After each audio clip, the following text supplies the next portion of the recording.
Good morning. Why do so many people struggle with the pain of getting lost in a relationship?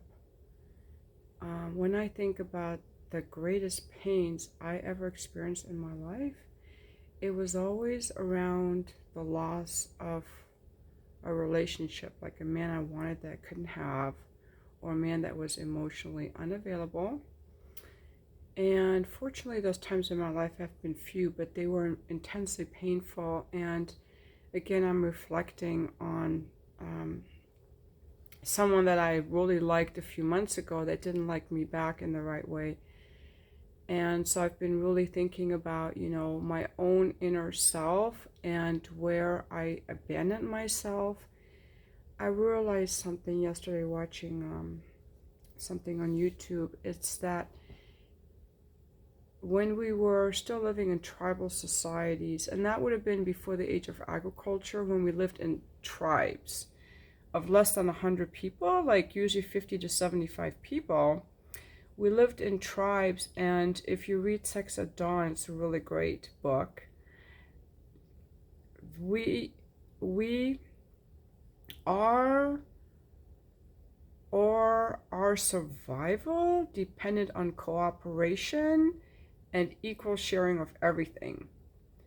See, that's very different from now. When the age of agriculture came along, things changed. People started having property and ownership, and people started thinking of themselves and being selfish and practicing monogamy because the men who owned the land wanted to make sure that they were giving the resources to their child. See, in the tribal community, there was no ownership. There was no land to own. Like, people just roamed the land and they would live kind of nomadically. They would, when the berries or the fruits or the insects were no longer plentiful, they would move to another area.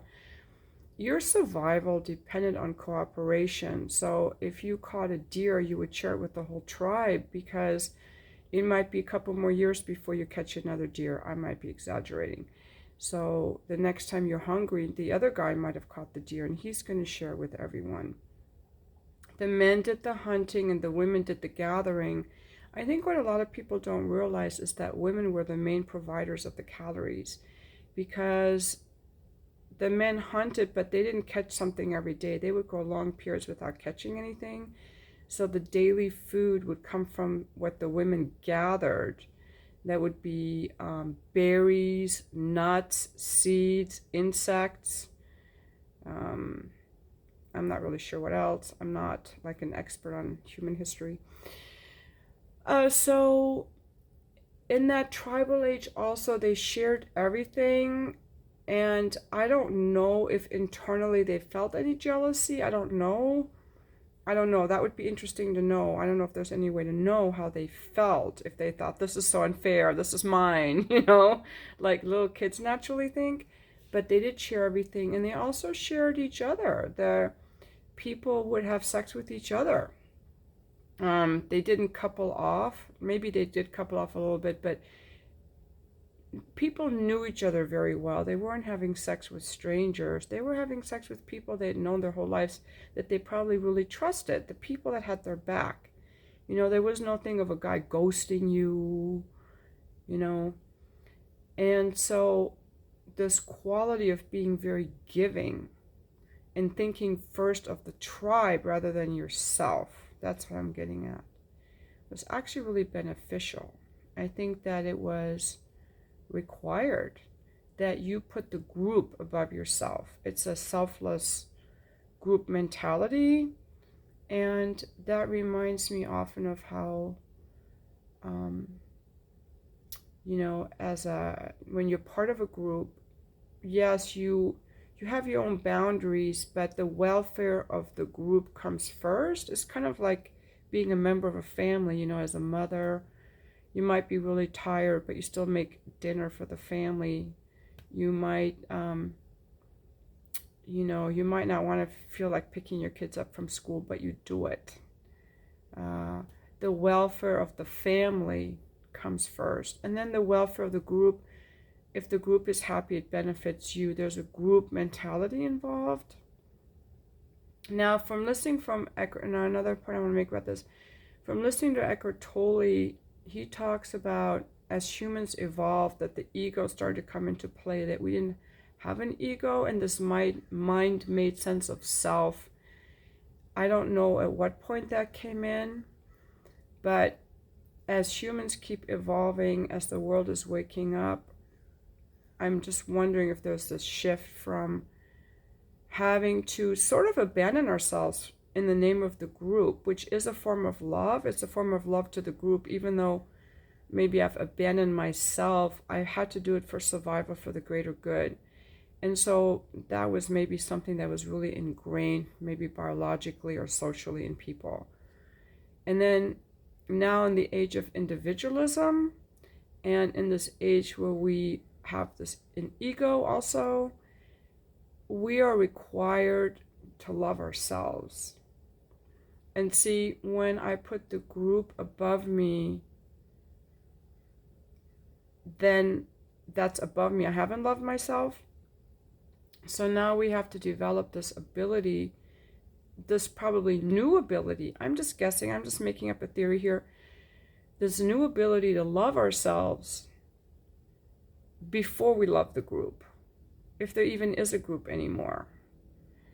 Because we live more in an age of independent, the rugged pioneer. Let's think of the rugged pioneer. We are all living as separate individuals, having to provide for ourselves, or as family units providing for ourselves.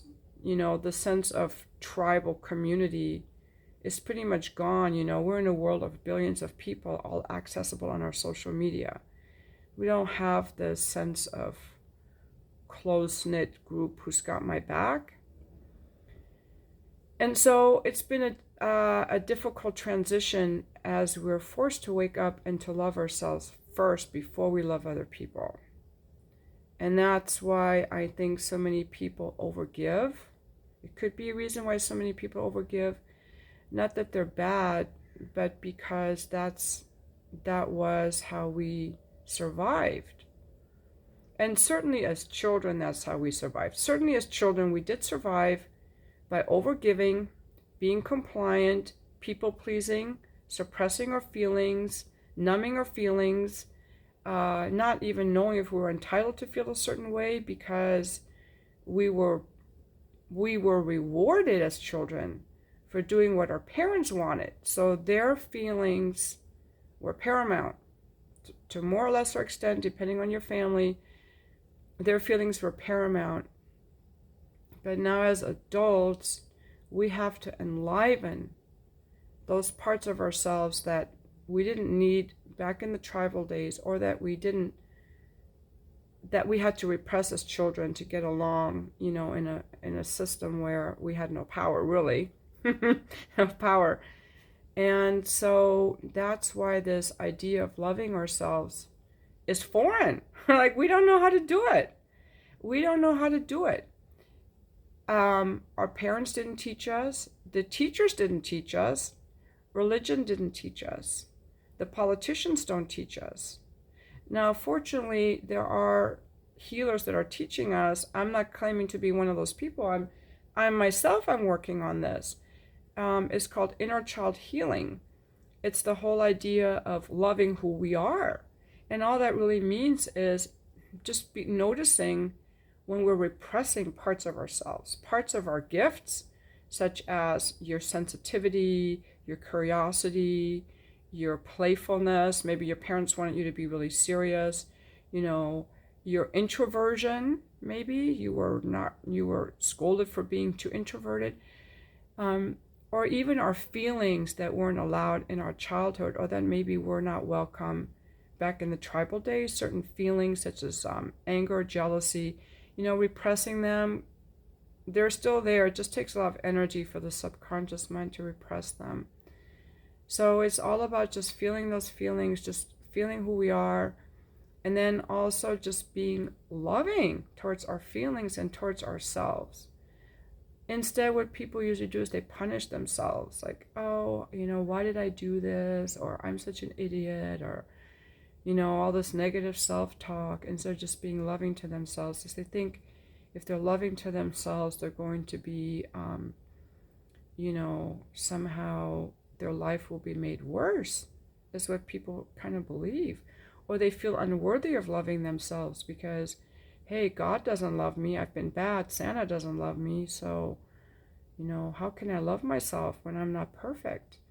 And that's the whole thing. To love your imperfections. That's where the grace comes in.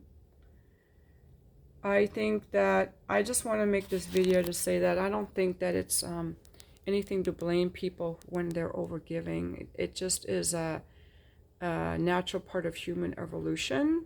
This is my theory. I just made it up yesterday. It's a natural part of human evolution that we move from overgiving to loving ourselves first. Well, then you might say, what about the narcissists and the control freaks? How did they come out of the tribal society? And I don't know. I don't have that answer. It could have been that the tribes had a leader. It could be that narcissism is a deviation that came about during the agricultural age.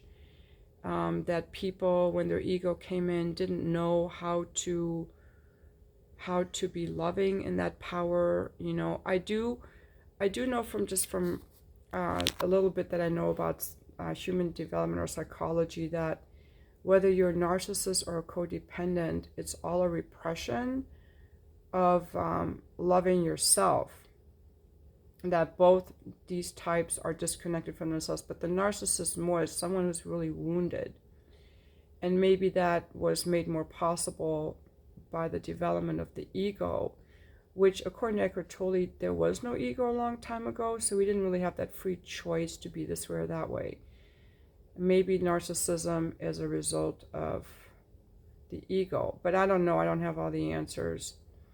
It just seems to me that wanting to love other people cannot be made out to be something evil or bad, yet it causes people so much pain, and why is that? And that's what I've been pondering, that when I put somebody else there and ignore my feelings or violate a boundary, that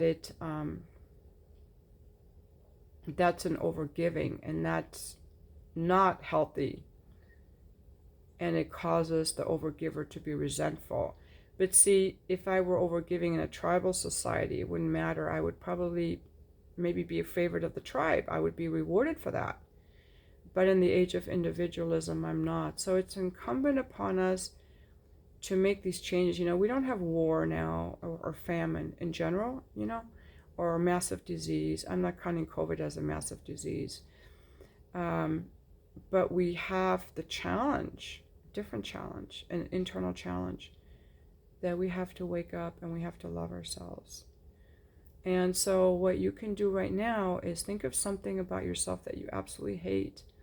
Maybe some sexual activity you enjoy, or, your lust for money or power or your body. And figure out how you can love that part of yourself instead of hating it. You don't have to do anything but give it some love and some compassion, some understanding. If that's hard for you to do, imagine that you have a friend, or you see a little child with that same problem who keeps eating all the candy he shouldn't. And you just want to give compassion to that little child who just wants what it wants. Just start giving some loving compassion to yourself and wake up that muscle, nurture that muscle. Because out of that, all that will happen is you will be more loving. You will not descend into an abyss of self-adulation and narcissism as you've been taught.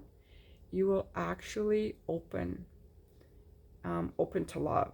That's what will happen when you love yourself. You will open to the love that is there everywhere, and you will actually be more loving. That's what will happen.